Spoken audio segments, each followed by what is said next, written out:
Story 2. Tit for Tat.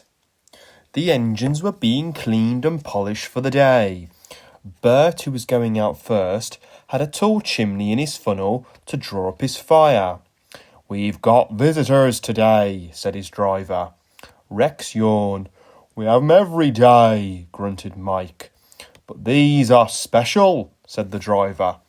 "One takes moving pictures, and the other writes books, so mind you all behave." "I don't want to be a moving picture in a book," protested Bert. "I want to stay as I am." They all tried to explain, but Bert was still muddled when he went to take his train. The visitors were clergymen, one fat and the other thin. They arrived in a little car. Both had cameras.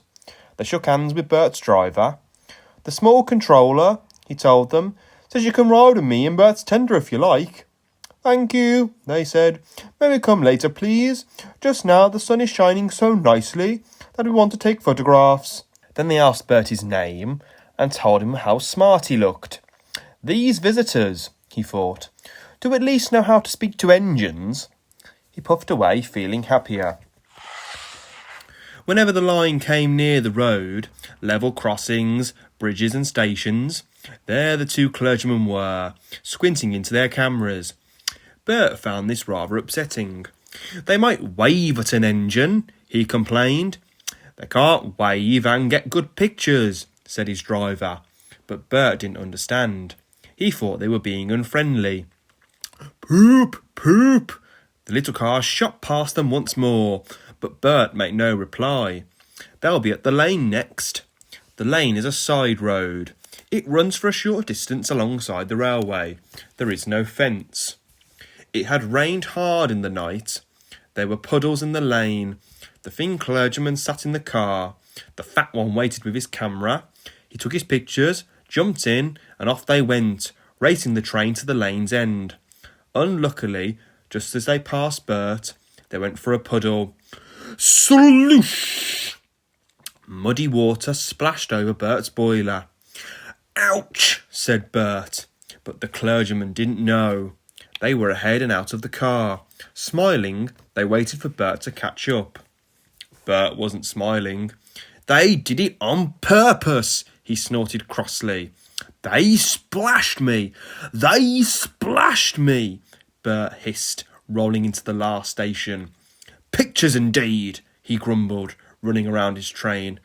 "I'm a nice picture, all covered in mud." He sizzled crossly when the fat clergyman sat in his tender for the journey back. "Driver oughtn't to allow him after what he's done." Suddenly, he stopped sizzling and let off steam. Whoosh! "I know," he thought, "how to pay the fat one out. It's a lovely plan. I only wish the thin one was there too," he said. But he said it to himself. Bert ran nicely till they reached the woods. The line climbs steeply here. Bert usually rushes the hill. This time, he deliberately dawdled. "Come on," said his driver, giving him full steam. This was just what Bert wanted. "Tit for tat, tit for tat," he shouted, storming up the slope. Rain-soaked branches met close overhead.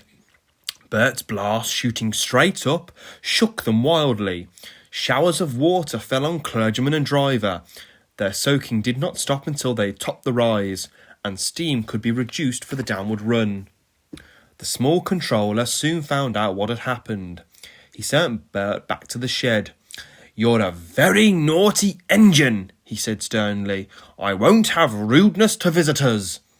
"They splashed me," faltered Bert. "I only—" "That's no excuse. I'm ashamed of you." Bert went sadly away, but he was happy again when Rex and Mike came in.